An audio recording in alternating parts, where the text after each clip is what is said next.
Débat du dimanche, mesdames et messieurs, bienvenue à ce numéro qui sera articulé autour de deux thématiques, sécurité et démocratie. Sécurité avec le forum de Kidal dont l'ouverture a été repoussée à lundi.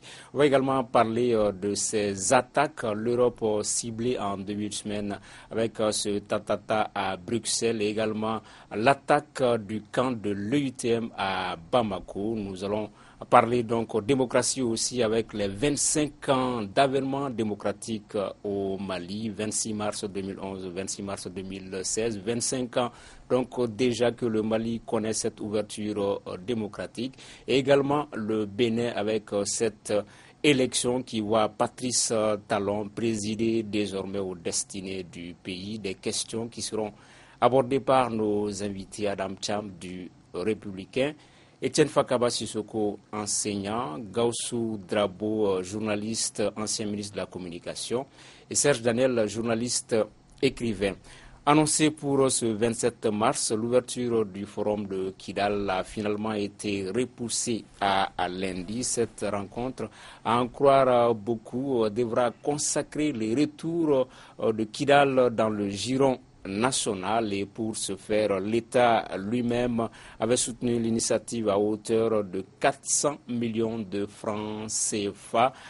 Nous allons tenter de joindre depuis la capitale de l'Adra des Ifora un participant, Dr Oumar Mariko. Docteur, bonsoir.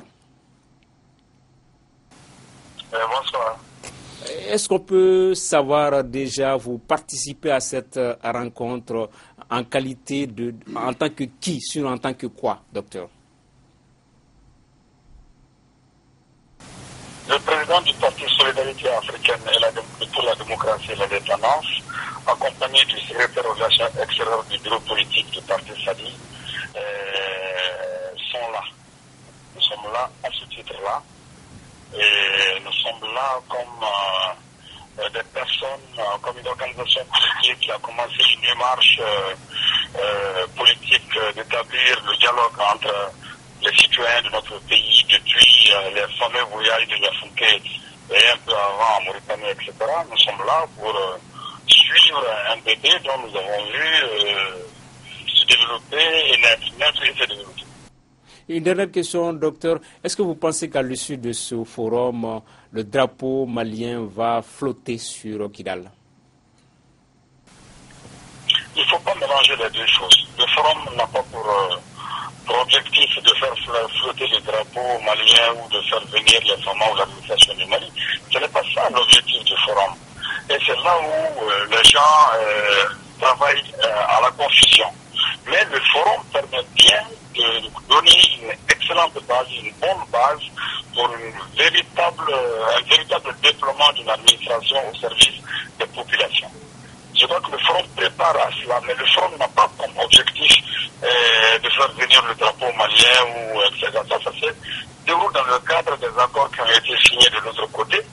Mais le forum a pour objectif stratégique, important, immédiat, de faire en sorte que les différentes communautés qui ont créé des mouvements par-ci par-là, les différentes régions qui ont créé des mouvements par-ci par-là, qui se font la guerre réciproquement, mettent fin à cette démarche de violence et s'asseyent pour se parler, pour réfléchir.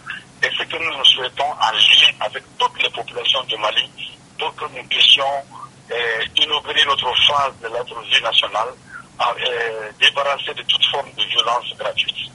C'est ça l'objectif du forum. Et c'est cette question qu'il faut traiter. Et c'est pour cela aussi que nous sommes là. Merci, docteur Mariko, en direct de Kidal.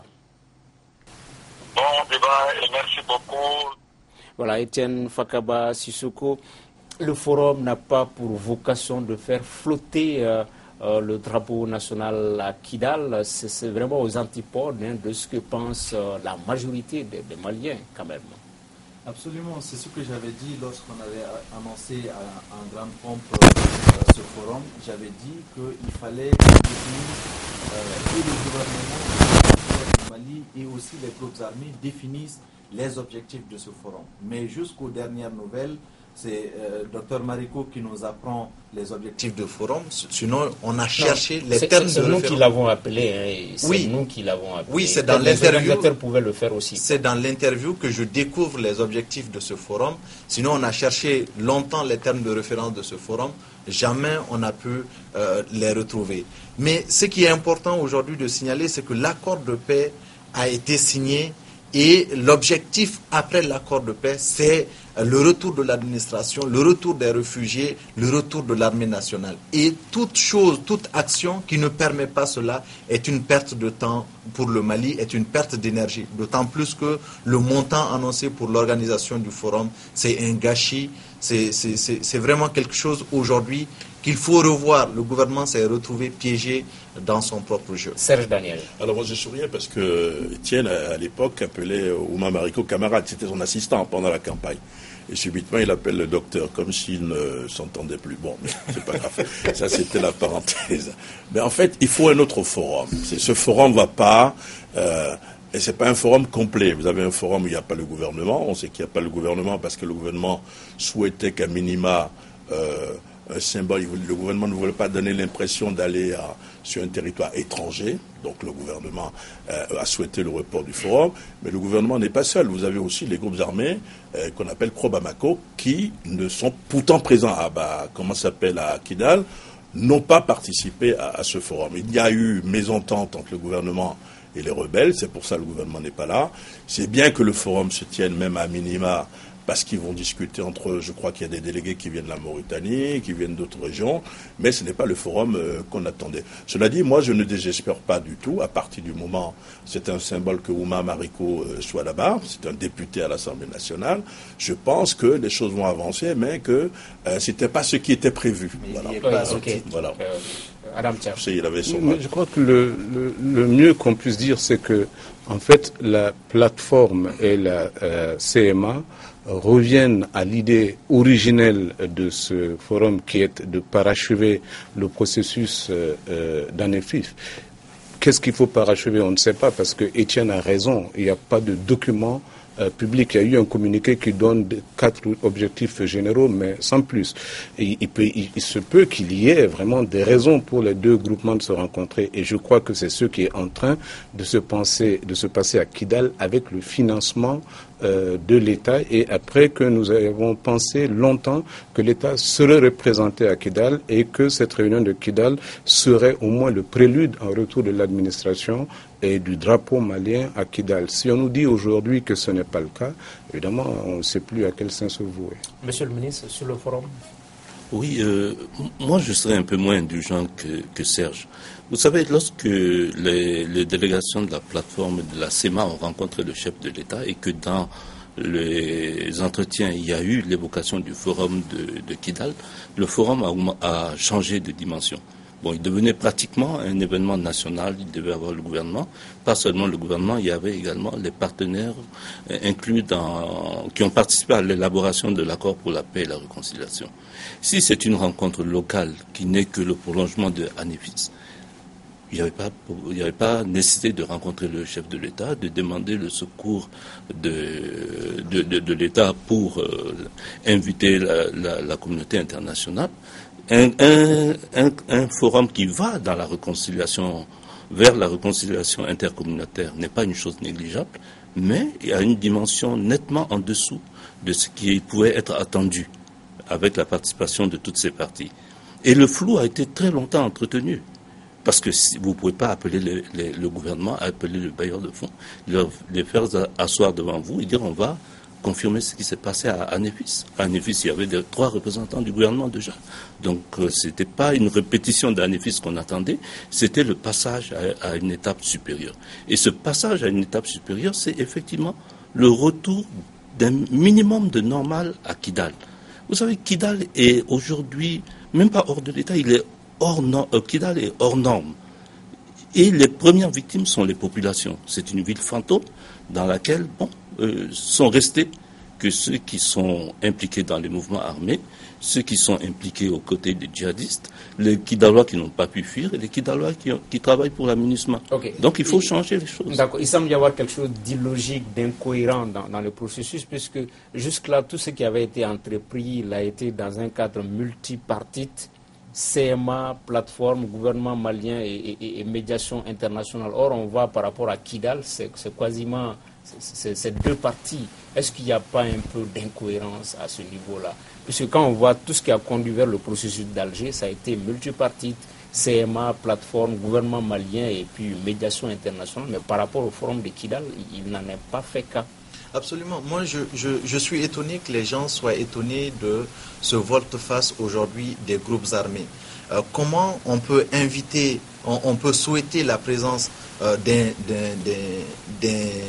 du premier responsable du gouvernement dans une partie du territoire malien et dire que ce dernier ne viendra qu'en tant que simple citoyen, qu'il ne sera pas accompagné de son armée nationale, de ses gardes-corps, qu'il ne portera pas son drapeau national, qui est le symbole de souveraineté quand même, et que ce forum auquel il est en train de participer est financé sur la base également du budget de l'État, sinon de l'argent du contribuable malien. C'est là la première grosse inquiétude que moi j'ai, que le gouvernement soit entré dans cette dynamique. Mais ce qu'il y a à saluer pour sortir, c'est l'attitude aujourd'hui des partenaires, notamment les Nations Unies, qui aujourd'hui se sont arrangés du côté de l'État en ne participant pas à ce forum. Ça montre une fois de plus qu'aujourd'hui, nous avons un déclic qui peut nous amener vers la paix. Okay. Je pense que allez-y. Je pense que le ministre me pousse dans mes derniers retranchements, je suis obligé de me défendre un peu pour ne pas tomber. Le gouvernement, je crois, s'est fait avoir un peu. Parce que lorsque vous discutez, deux parties discutent d'un projet, il y a des engagements qu'on prend. L'idée, c'était d'amener les groupes armés, pas seulement la rébellion, mais les groupes armés, à respecter leur engagement, si vous voulez. Donc, si vous dites, parce que le communiqué était clair, le gouvernement malien et les groupes armés organisent à Kidal un forum. Donc, c'est qu'ils se sont entendus sur quelque chose, puisqu'ils sont montés ensemble à Kidal. Donc, il fallait plutôt baliser davantage le terrain, mettre en place un dispositif contraignant pour que chaque partie respecte ses engagements. De ce point de vue, si vous discutez avec les rebelles, ils vous disent non, il n'a jamais été question qu'il y ait un minimum d'administration ou que l'armée malienne, des troupes maliennes viennent accueillir le gouvernement. Et le gouvernement de son côté dit mais non, nous, en tant qu'État, on ne peut pas envoyer un délégué s'il arrive à Kidal et s'il n'y a pas un minimum d'administration. Donc ça veut dire, à mon avis, que quelqu'un s'est fait dribbler, si vous permettez l'expression, par l'autre et que visiblement c'est le gouvernement qui s'est fait avoir. Ok. Madame, oui. Non, mais moi, je ne veux pas dire que le processus d'Anefis n'est pas important. Il est très important parce que un des facteurs du conflit, c'est la guerre larvée entre les Imrad et les Iforas. Je crois que le processus d'Anefis a permis effectivement de faire en sorte que ces deux s'asseyent à la même table et qu'ils négocient. Et ils avaient dit dans un document qui n'a pas été rendu public qu'il devait y avoir une réunion à Kidal pour parachever le processus. Peut-être que dans leur esprit, c'est toujours ça qui est en train de se faire. Ce qu'on ne comprend pas, par contre, c'est pourquoi la communauté internationale, parce que c'est pas que Koulouba, c'était Paris, Bruxelles, New York ont appuyé à fond le processus. Ils ont même plaidé pour ce forum de Kidal et Koulouba a simplement donné effectivement dans le piège. Mais c'est un véritable piège et en plus du piège, il y a l'humiliation parce que si on lit aujourd'hui le communiqué de la CMA qui dit que le gouvernement avait demandé le report mais ils ne peuvent pas accéder à cela parce qu'ils sont très avancés dans la préparation et que par conséquent le gouvernement doit revoir sa position, nous trouvons ça vraiment d'autant plus scandaleux que la question du retour de l'administration à Kidal, la question du drapeau malien à Kidal ne pouvait pas être évoquée à l'intérieur de ce forum. Ok.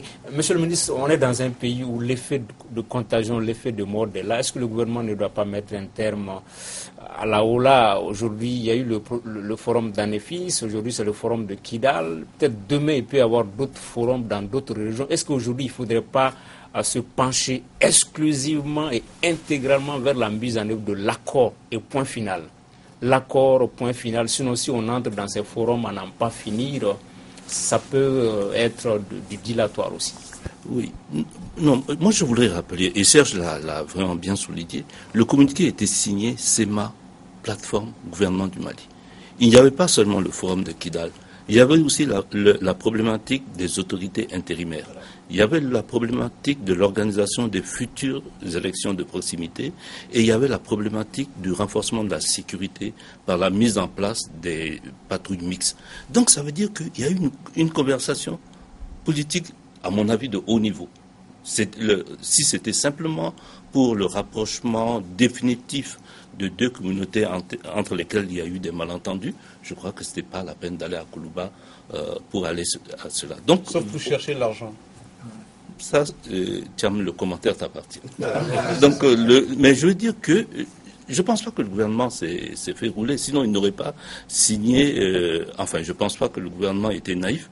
Je pensais qu'il s'était fait comprendre de ses interlocuteurs. Il n'y avait peut-être pas la nécessité de mettre immédiatement le drapeau malien, mais il y avait la nécessité de faire participer des officiels maliens, d'élargir le cadre de la discussion pour transcender un accord qui était déjà conclu à Néfis. Est-ce que la mise en œuvre de l'accord passe forcément, obligatoirement vers ces forums-là? Non, pas cela, mais vers, au moins, et Thiam l'a souligné, la réduction des antagonismes entre la plateforme et la SEMA. Parce que de toute façon, si nous devons aller vers la formation des patrouilles mixtes, les premiers connaisseurs du terrain, ce sont les troupes de ces deux groupements. La réduction des antagonismes, d'une part, Monsieur le ministre, je suis d'accord, mais d'autre part, il y avait aussi cette habile tentative du gouvernement de récupérer les processus communautaires et de les reverser dans la discussion de l'accord global d'Alger. Je crois que c'est une des raisons pour lesquelles le gouvernement a accédé à l'organisation de ce forum et au son financement à Kidal, mais ce qu'on ne comprend pas, c'est qu'est-ce qui s'est passé à la dernière minute pour que tout soit comme ça abandonné. Le ministre parlait des autorités transitoires. Quand on discutait avec les groupes rebelles, ce qu'il dit, c'est que oui, il était entendu qu'avant le forum, on aurait mis des comités de gestion mixtes de certaines collectivités et que le gouvernement a traîné les pieds. Quand vous demandez aux responsables au gouvernement, on vous explique que non, ce sont plutôt les rebelles qui ont traîné les pieds et que le comité de gestion sur le plan sécuritaire, que également ce sont les rebelles. Enfin, je veux dire que les deux parties se rejettent la responsabilité de l'échec, parce que pour moi, le forum est un échec. De l'échec de ce forum-là, c'est pour ça que je reviens à ma position. Je pense que le gouvernement n'a pas été naïf, mais s'est fait avoir parce qu'il n'a pas pu faire respecter les engagements qui ont été pris par les autres. Ok, rapidement, monsieur le ministre, allez-y. Rappelez à Serge que le chronogramme, c'était mars-avril. Donc mars se termine à peine, avril n'est même pas commencé. Donc l'accusation de traîner le pas peut arriver à la fin du mois d'avril. Mais actuellement, cette accusation est largement prématurée. Ok, je dis, on peut pas, les deux ne peuvent pas se rejeter la faute, d'autant plus que c'est à l'État du Mali de prendre le leadership. Donc, quand il y a problème, on ne peut s'en prendre qu'à l'État du Mali. Et par rapport à l'accord aujourd'hui, moi, ce que je trouve dommage, c'est qu'aujourd'hui, la rencontre d'Anéfis surplante aujourd'hui l'accord. C'est qu'on a l'impression que cette rencontre a été plus importante et devient même le principal outil à travers lequel on doit arriver à la paix. Et c'est ce qui est faux. Okay. Et l'autre chose, c'est simplement la présence de Mariko à Kidal dans le cadre du forum. Je ne sais pas si on doit inviter les gens à Kidal simplement sur la base des affinités qu'on a avec eux, ou si on doit inviter les gens à Kidal parce qu'ils sont en mesure de jouer un rôle dans le règlement global de la crise. Donc je ne comprends pas trop ce que Mariko fait à Kidal. Oui, la question se pose. Il a tenté de répondre. Deuxième thème de l'émission, un camp de l'UTM attaqué en début de semaine à Bamako. Un des assaillants a été abattu. Les ratissages qui ont lieu après ont permis de procéder à des interpellations. Le reportage de Mahamoud Kaba Diakité. C'est aux environs de 18h que les premiers tirs ont été entendus dans les alentours de l'atoll nord-sud, en plein cœur du quartier des affaires ACI 2000 de Bamako. Un jeune homme d'une quinzaine d'années ouvre le feu sur les forces de l'EUTM, ceux-là même qui sont logés dans cet hôtel. Repoussé par les tirs, il se retranchera dans un bâtiment inachevé juste en face de l'hôtel. Alors commencent des échanges de tirs qui vont durer plus d'1 heure. Aux environs de 20 heures, les tirs cessent. La police déclare qu'un homme a été abattu avec des armes à la main. Information confirmée quelques minutes plus tard, mais selon les agents de la police, il ne serait pas seul. Ainsi, une chasse à l'homme dans le secteur commença et va se poursuivre jusqu'à 23 heures. Cette opération va permettre l'arrestation de plusieurs présumés suspects. Le jeune assaillant était-il seul ou pas? Quelles étaient ses intentions réelles? Les travaux des enquêteurs détermineront. Monsieur le ministre, c'était quand même... on ne peut pas dire que c'est un kamikaze, quand même, ce camp de l'EUTM est très très très bien protégé. Est-ce que c'était une cause perdue déjà d'avance ou quand même la symbolique qui voulait atteindre quelque chose? Non, je crois que cet assaut est troublant à plusieurs égards. Parce qu'effectivement, je crois que tout le monde autour de cette table est passé devant l'hôtel Nord-Sud et approcher même de l'hôtel est un problème insupportable. La surveillance donc il faut se poser certainement la question d'où vient le jeune djihadiste qui se présente sur un lieu d'attentat pratiquement, je m'excuse du terme, comme un adolescent endimanché. Qu'est-ce qu'on a pu lui mettre dans la tête pour qu'il aille commettre un acte qui est impossible à réaliser et pour lesquels les initiateurs eux-mêmes ne peuvent tirer aucun bénéfice évident. Donc je crois qu'il y a peut-être des questions à se poser et une vigilance supplémentaire à déployer. Parce que ça veut dire que, et on l'a constaté en plusieurs épisodes, le terrorisme fait des métastases chez nous. Et ça peut venir des organisations structurées comme ACMI ou bien en Sardine. Et ça peut venir également de groupuscules qui se mettent en route simplement parce qu'ils ont envie de participer à cette grande vague de terreur. Adam, sur cette attaque? Alors, je sais pas, je suis absolument d'accord avec Drabo. Il faut être fou pour attaquer l'EUM quand on est 2 ou 3 djihadistes. Mais est-ce que la cible, c'était cet hôtel, ou est-ce qu'ils se sont trompés parce qu'il y a un autre hôtel à côté? Je ne sais pas. Maintenant, si la cible, c'était véritablement l'EUTM, ça veut dire que le message que les djihadistes voulaient envoyer, c'est qu'ils ne reculent devant rien. Ils voulaient simplement prouver que les militaires étaient à portée de Kalachnikov, peu importe leur sort à eux. De toutes les manières, nous savons depuis quelque temps que toutes les attaques ici sont des attaques kamikazes. Mais vraiment, c'était trop gros de penser que attaquer à 2 ou à 3 l'hôtel Azalaï, enfin l'hôtel Nord-Sud, pouvait faire trembler ceux qui l'occupaient, comme force. Etienne. Moi, je vais être prudent pour ne pas dire que c'est une mise en scène, mais quand un djihadiste attaque un lieu, c'est pour faire un maximum de victimes. Et je ne crois pas qu'en attaquant ce lieu-là, ils aient l'occasion de faire un maximum de victimes. Le deuxième élément, c'est qu'aujourd'hui, pour s'attaquer aux intérêts des forces étrangères ou aux Occidentaux, il y a des lieux beaucoup plus indiqués, beaucoup plus faciles à atteindre que ce lieu-là. Et derrière les enquêtes, jusqu'à présent, les enquêtes auraient pu... Parce qu'à travers une telle attaque, on se dit que c'est de l'amateurisme. Donc, du coup, les pistes auraient dû être beaucoup plus rapides que dans la situation actuelle. Donc, moi, je ne crois pas du tout en cette attaque. Serge Daniel. Justement, c'est fait pour qu'on ne croit pas à l'attaque. Et Etienne, vous tombez dans le piège. C'est le principe de l'autoradicalisation. C'est-à-dire qu'à partir du moment où, moi, généralement, les gens disent que ce sont des jeunes qui sont endoctrinés, qu'ils ont il y a un surchauffage de cerveau, le lavage du cerveau, mais moi je dis plutôt surchauffage de cerveau, c'est fait pour ça. Vous avez parlé de son accoutrement. Il est habillé comme un rappeur. Tennis, neuf, jean. Il est habillé comme un rappeur parce qu'il se dit qu'être habillé comme un rappeur, c'est pas un rappeur. Mais il se dit que c'est la meilleure manière de passer inaperçu. jusqu'à atteindre sa cible. Il a un sac, on a retrouvé des grenades dans le sac, il a une calache, c'est pas pour aller rigoler qu'il était là. Et donc, s'il subit un surchauffage de cerveau, on lui dit voilà l'endroit déterminé.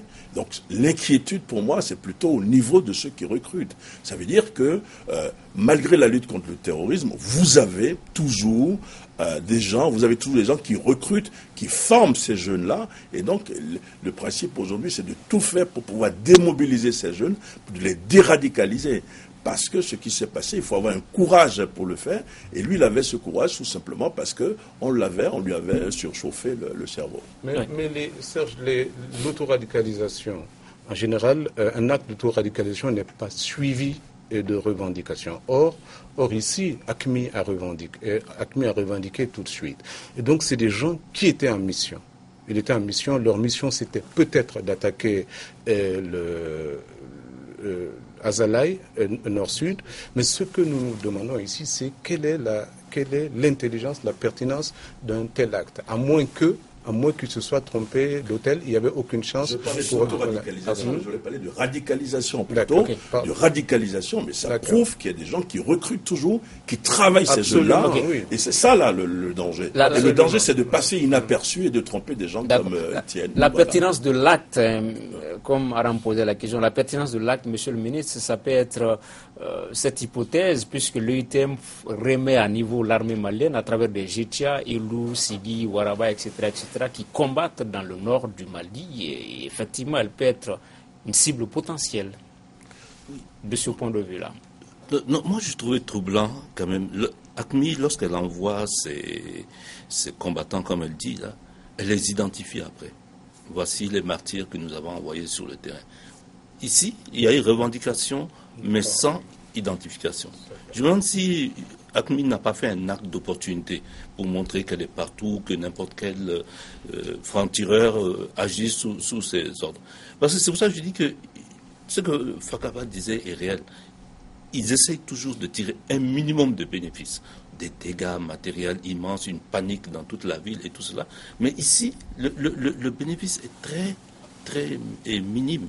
C'est pour ça que je rejoins ce que je cherche à dire, c'est que il y a effectivement des filières de radicalisation. Et c'est pour ça que je suis d'accord avec lui. La situation est extrêmement dangereuse parce que n'importe quelle filière peut agir en franc-tireur et envoyer ce genre de gosses sur le terrain. Peut-être un dernier point là-dessus, Serge. La coïncidence, elle est assez troublante puisque quelques heures après, c'était des attentats à Bruxelles, à l'aéroport, dans le métro. L'Europe frappée en plein cœur au niveau de sa capitale. L'Europe frappée également très très loin à Bamako, au Mali. Et c'est vraiment la coïncidence est troublante. Et en plus, vous voyez que ce qui se passe, vous avez la Belgique, les gens quittent la Belgique pour aller commettre des attentats en France, comme un peu si la Belgique est un entrepôt, pas d'otages, mais un peu une base arrière. Les gens quittent le Mali pour aller attaquer d'autres pays, les gens quittent d'autres pays pour attaquer le Mali. On a l'impression que même s'il n'y a pas une interconnexion avérée entre ces groupes, qu'ils écoutent la radio, qu'ils écoutent la télé, qu'ils ont un manuel de fonctionnement pour dire voilà notre mode d'action, maintenant on peut le réadapter selon les conditions, et donc effectivement là c'est inquiétant. Et au même moment, on apprend que des cerveaux présumés de l'attaque de Grand Bassam auraient été arrêtés dans le nord du Mali, à Tombouctou. Ça a été dit, il y a quelqu'un qui a été arrêté à Gossi par la gendarmerie et l'autre a été arrêté à Goundam, à 80 km de Tombouctou. Non, mais en tout cas, oui, c'est vrai. Il paraît que vendredi soir, celui de Tombouctou a été arrêté et celui de Gossi a été arrêté samedi. Et il n'y a pas de doute que, effectivement, c'est leurs téléphones qui ont parlé et que c'est l'opération Barkhane qui était à la manœuvre, même si les opérations au sol ont été conduites par la gendarmerie ou la garde républicaine. 26 mars 2016, 25e anniversaire de l'avènement de la démocratie au Mali. L'événement a été marqué par le dépôt d'une gerbe de fleurs par le président Ibrahim Boubacar Keïta, le président Ibeka, que nous écoutons justement ici au micro de Djibril Amaïga. Pour tout notre peuple, c'est un jour mémorable, à tous égards, un jour fondateur. C'est chaque fois l'an révolu le souvenir de ceux par qui aujourd'hui est. grâce auquel aujourd'hui est. Et c'est ce sacrifice pour lequel nous nous battons au quotidien, pour qu'ils ne soient pas partis en vain. Ils ont espéré un Mali fraternel, un Mali pacifié, un Mali retrouvé en ses limites historiques, un Mali en paix et en amitié, en solidarité avec les peuples du monde. Ce Mali-là, nous nous efforçons au quotidien de le bâtir, quoi qu'on en dise. Etienne, je ne sais pas si vous avez vécu les événements de mars 91, mais ça vous inspire quoi, ces 25 ans de démocratie? Il avait 7 ans à l'époque. Je ne l'ai pas vécu en tant que tel, mais aujourd'hui, ce qui apparaît clair, c'est que il y avait des revendications qui étaient sur la table, des revendications pour améliorer les conditions de vie des populations. Mais aujourd'hui, le constat est que si la liberté d'expression, si l'existence de plusieurs radios, télé et autres sont des fruits de cette démocratie que nous vivons, il reste un défi énorme à relever quant aux autres services sociaux de base. Aujourd'hui encore, le Malien a faim, le Malien n'a pas accès à l'école, le Malien n'a pas accès aux soins de santé de base, le Malien vit mal. Or, de mon point de vue, c'était des revendications qui étaient à l'origine de l'insurrection populaire de 91. Donc aujourd'hui, moi je ne suis pas du tout de l'avis de ceux qui pensent qu'aujourd'hui la démocratie a pu permettre au Mali d'avancer. C'est vrai, nous avons des institutions, nous avons des élections avec toutes les tares que nous connaissons, mais force est de reconnaître que nous sommes encore à la traîne. Serge Daniel. Alors c'est une ancienne, le débat est très animé, hein. Vous avez vu les amis d'Adam Thiam, cette fois-ci il a fait le débat annuel qui avait lieu chaque année sur mars 91. Madame, moi j'aime bien l'expression de Madame Si Kadiatousso, une ancienne ministre, qui dit il faut faire le point et avancer.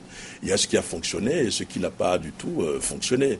Mais là, mon impression, c'est que les acteurs de mars 91 donne parfois l'impression que c'est les seuls qui ont le droit de parler, alors qu'il est dangereux de prendre comme unique pièce à conviction l'histoire narrée par les seules personnes qui l'ont vécue. Je pense qu'il y a quelque part échec.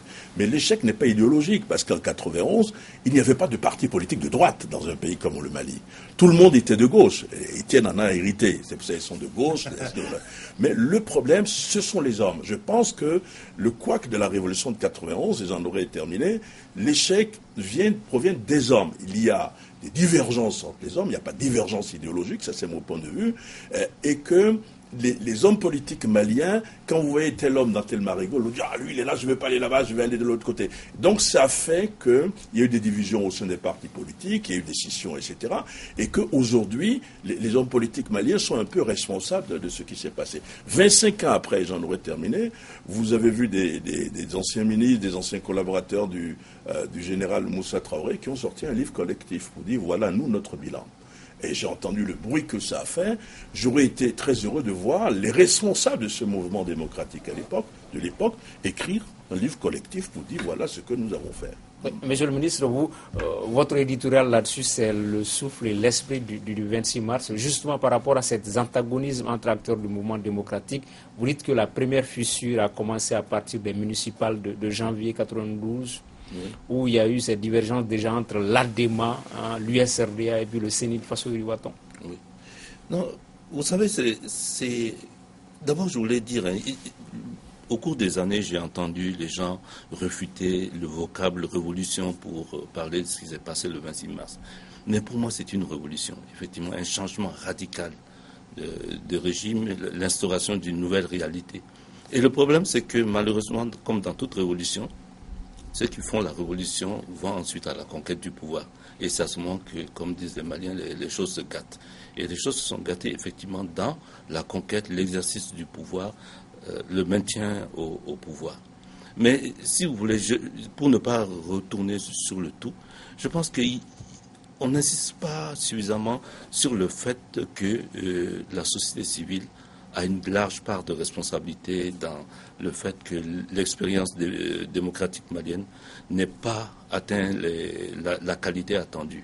Vous savez, depuis la transition, la société civile est entrée dans l'exercice du pouvoir. Et malheureusement, après, lorsque la Troisième République est arrivée, il y a ce que moi j'appelle la société civile institutionnelle qui était toujours intéressée à être à côté des hommes de pouvoir, au lieu d'exercer une activité d'influence et une activité d'interpellation.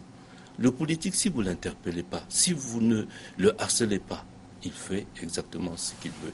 Donc la démocratie, c'est ça aussi, c'est qu'il y a différents acteurs et chacun prend son rôle. Moi, aujourd'hui, je vois des jeunes gens, si le Fakaba me permet de le dire, qui sont de sa génération, qui parlent beaucoup mieux et beaucoup plus activement que ceux qui sont venus en 90 et début 2000. Et je crois que ça donne un nouveau souffle à la démocratie. Adam Thiam.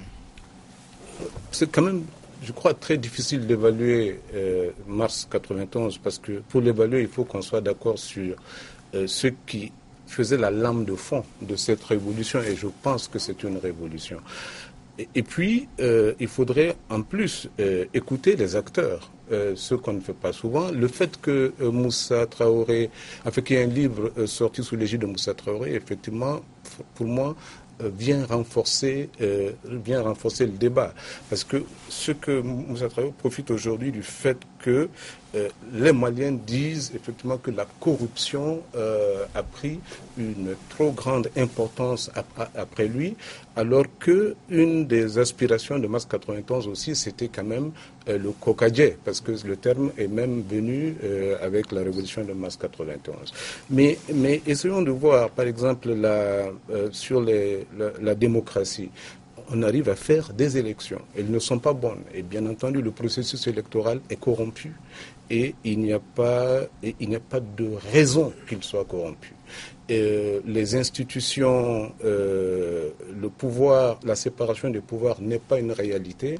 Et je ne crois pas qu'il peut y avoir une démocratie sans séparation réelle des pouvoirs, parce que la démocratie, c'est beaucoup moins le pouvoir que la vitalité de contre-pouvoir, et nos gouvernants ont généralement fait tout ce qu'ils peuvent faire pour que les institutions soient à leur dévotion.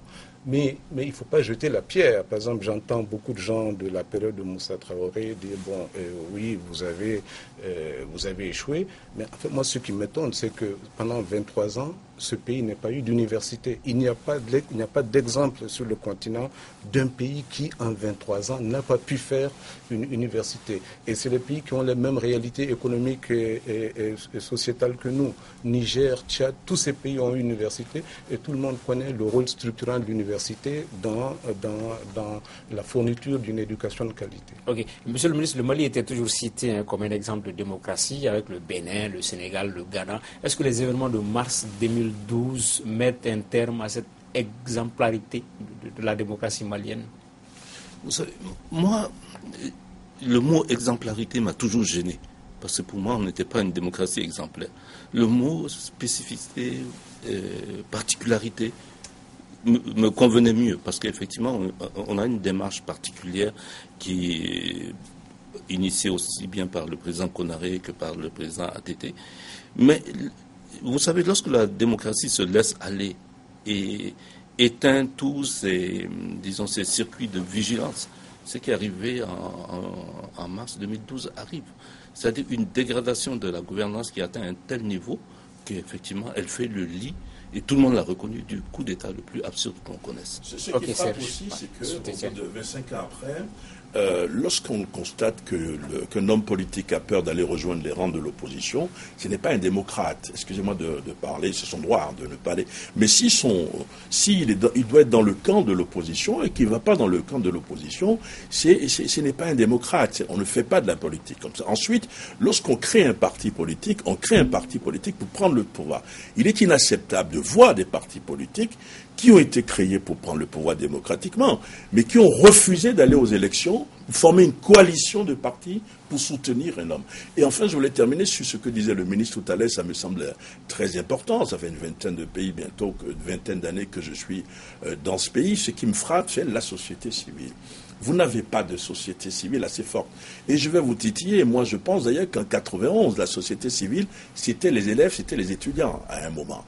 même si c'est contestable, il n'y a pas de société civile assez forte au Mali. Lorsque vous voyez dans la présentation des vœux au chef de l'État, le représentant de la société civile que j'aime beaucoup, quand il tient un discours, le discours est aseptisé. On ne lui demande pas de jeter des flèches au président, mais on ne lui demande pas de jeter non plus que des fleurs au président de la République, mais de décrire ce que c'est que, par exemple, la réalité locale. Vous avez des associations féminines, par exemple, vous avez des associations féminines qui virent aux politiques parfois, qui reviennent comme association féminine. Donc ce n'est pas le rôle de la société civile. Dans d'autres pays, j'en aurais terminé, on a des sociétés civiles assez fortes, et le rôle de la société civile, c'est de rester à équidistance des forces, et non d'aller draguer le pouvoir qui est en place. Étienne, qui voulait ajouter quelque chose? Oui, juste pour dire que, par rapport à la question que vous posiez tout à l'heure au ministre, que le Mali n'a jamais été un exemple de démocratie. Parce que je l'ai toujours dit qu'une démocratie... Il y a une spécificité. Oui. Mais d'accord avec le ministre. Voilà, que une démocratie ne sert à rien si elle ne donne pas à manger au peuple. Qu'une démocratie ne sert à rien si elle ne donne pas l'éducation au peuple. Et aujourd'hui, les acteurs de cette révolution, qui sont à saluer pour ce qu'ils ont accompli, mais sont aujourd'hui la honte de cette démocratie que nous sommes en train de... Pour la simple raison qu'aujourd'hui, en termes de bilan, en termes de perspective, qu'il n'y a rien qu'on peut tirer de... C'est mon avis, et vous n'êtes pas obligé de la partager. Non, c'est votre avis. Il y a eu des acquis, mais peut-être la question que je voulais poser, la dernière, c'est que à cette époque-là, quand on écoutait la JLD, la JDP, l'AIM, le SNID Association, l'ADEMA Association, Adam a parlé de Kokadje, Ante Korolin fait Foukoura, le renouveau. Monsieur le ministre, souvent c'est des slogans qu'on peut réactualiser, qu'on peut contextualiser aujourd'hui, la lutte contre la corruption aujourd'hui. Il y a des slogans qu'on entendait en 90-91, en 2016, on peut les contextualiser, les réactualiser. Ça veut dire qu'il y a beaucoup d'efforts à faire à ce niveau-là. La gestion des finances publiques, par exemple. J'arrache la parole à monsieur le ministre. Ah bon? C'est osé, ça. Mais juste pour dire exactement que la situation n'a pas véritablement évolué au-delà de l'aspect folklorique de cette démocratie dans laquelle nous sommes, qui entraîne encore une fois de plus la médiocrité, la paresse, l'insouciance, la famine, l'insécurité. C'est compris. Oui, Adam. Non, moi, je crois qu'il y a beaucoup de choses qui ont évolué. Je ne conteste pas l'existence de la corruption. Je pense qu'elle a même atteint une échelle industrielle et qu'on ne peut pas continuer comme ça sinon le pays s'effondre. Mais il y a eu d'énormes progrès. Et le développement des villes au Mali, des villes secondaires et même de la capitale, mais ça s'est fait en une vingtaine d'années où il fallait être là les 30 années avant pour voir. Premièrement, il y a eu une université qui a été créée ici et ça a été créé de manière volontariste alors qu'en 30 ans on l'avait pas eu. Oui, mais la qualité de l'enseignement que nous avons eu après est simplement les conséquences du retard que nous avons pris. Parce que tous les pays africains avaient une université. Et le fait de dire qu'on avait une grande école, ENA ou autre, ne nous dispensait pas d'avoir une université. On l'a eu de manière volontariste. Il y a eu un grand effort dans l'éducation, le recrutement, il y a eu un grand effort dans la fourniture des services de santé, il y a eu un grand effort dans le désenclavement, dans les infrastructures, mais il y a un grand problème, c'est que la corruption est permanente et elle aurait pu nous aider de faire 3 fois plus peut-être. Ok, on va terminer avec... le dernier thème, sinon qu'il y a eu des routes, des ponts. On avait même obligé PMI Mali à construire des lycées. C'est vrai, le bilan, c'est des acquis, il y a des insuffisances aussi. Il ne faut pas jeter le bébé avec l'eau. Le dernier thème de l'émission, donc, le Bénin qui a un nouveau président, Patrice Talon. Après avoir donc talonné Lionel Zinsou, il se révèle comme le talon d'Achille de Yahi Boni et de son mentor. Justement, nous écoutons ici la joie de ses partisans. Il est déjà riche. Il n'a pas besoin de notre argent. Il se suffit déjà. C'est un opérateur économique, créateur de richesses. Quelqu'un qui a déjà plus de 7000 employés dans le pays. Au moment où les autres politiciens qui ont eu l'argent ont décidé d'aller investir dans d'autres pays, lui, il a décidé d'investir dans le pays, employer ses frères. Pour que M. Talon, comme c'est un multimilliardaire, il viendra partager de l'argent dans la maison. Non. Un homme d'affaires, toujours un homme d'affaires, il veut encore que ses chiffres d'affaires augmentent. Un homme d'affaires, c'est un homme d'affaires. Et tiens, on va commencer par vous. Talon au pouvoir. Un homme d'affaires aux affaires, vous en pensez quoi?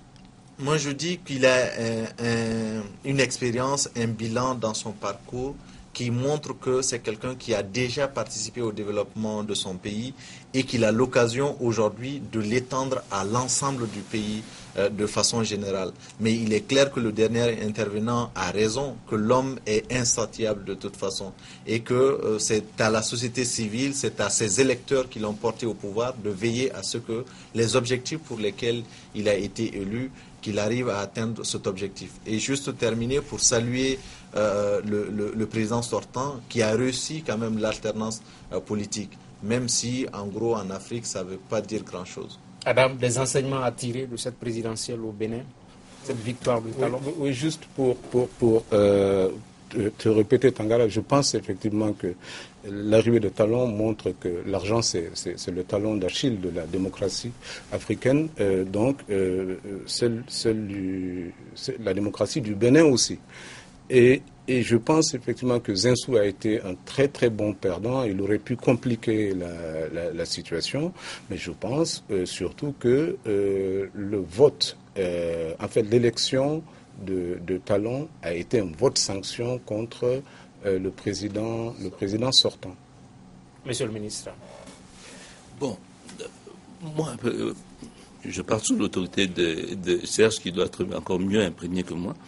Il y a une bonne chose et une mauvaise chose. La mauvaise chose, c'est que, effectivement, lorsqu'on écoute les propos de ces citoyens béninois, on voit toute la perte de crédibilité qu'a subi la classe politique africaine, pas seulement béninoise, mais africaine, et qui précipite les acteurs vers, disons, des personnes qui n'auraient pas eu normalement vocation à devenir président de la République. Yahi Boni, c'est la même chose il y a 10 ans, homme nouveau, gestionnaire et tout cela. Et aujourd'hui, le principal reproche qu'on lui fait, c'est que la corruption a atteint des hauteurs extraordinaires sous son règne. Et c'est un vote sanction. Et lorsque vous entendez les citoyens s'exprimer, on dit oui, voilà, on a élu un président riche, lui, il ne volera pas. Ça, je m'excuse, hein, c'est une perception extrêmement simpliste de ce que doit être un président de la République. Mais d'un autre côté, ce qui est bien dans l'expérience béninoise, c'est qu'effectivement, il y a eu des moments de tension, mais les choses se sont passées de manière très correcte. Et sans incident et tout cela, ça montre également la maturité de l'électorat dans son comportement dans la lutte politique. Je voudrais rappeler à Thiam que le privilège la primauté de l'élégance revient d'abord au président Abdou Diouf qui, lorsqu'il a laissé la place à Ouad, a eu l'élégance de partir. Et Ouad a rendu cela également à Maître Sall, que bon, nous au Mali, nous avons fait cela entre Ibeka et Soumaïla, et que tout récemment également, au Burkina également, Diabré a félicité. Bon, c'est des signes encourageants sur la démocratie africaine et montrer que tout n'est pas aussi parfois déprimant qu'on le dit. Mais il est regrettable que quand même le manque de qualité du personnel politique ouvre la voie à des illusions comme celles exprimées par les électeurs. Non, c'est exactement ce que je voulais dire. C'est-à-dire que vous avez les trois premiers qui n'ont pas de tiercé gagnant dans l'ordre. Ce sont des hommes qui n'ont pas d'appareil politique propre à eux. Ils n'ont pas de parti politique, ni M. Talon, ni M. Diavon, ni M. Zinsou. Il y a une coalition de partis. Donc, il y a quand même une décrédibilisation, à mon avis, de la classe politique. Vous avez 17 anciens ministres du président Yahi Boni qui ont traversé le fleuve parce qu'ils voyaient, ils se sont rendus compte, la plupart, que la victoire venait dans le camp de Talon. Ça, c'est quand même, à mon avis, triste. Mais Talon, les premiers pas que j'ai appréciés, c'est qu'il dit « Moi, je vais former un gouvernement de 16 membres. » Ça, ce serait peut-être la première fois en Afrique qu'on ait un gouvernement de 16 membres, on va voir. Ici, on en a eu un 17. Actuellement. Donc ça fait plus...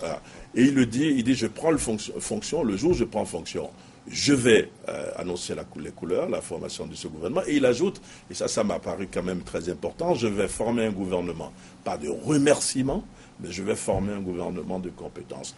Mais, pour terminer, ils l'ont très bien dit, les électeurs, quelqu'un a dit, il a de l'argent, il n'a pas besoin de notre argent, ça c'est pas vrai. Hein. Il faut attendre de voir comment il va séparer le pouvoir de ses affaires. Être au pouvoir, ce n'est pas faire des affaires.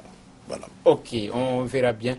Et c'est sur ce donc que prend fin ce numéro du débat du dimanche. Merci de l'avoir suivi.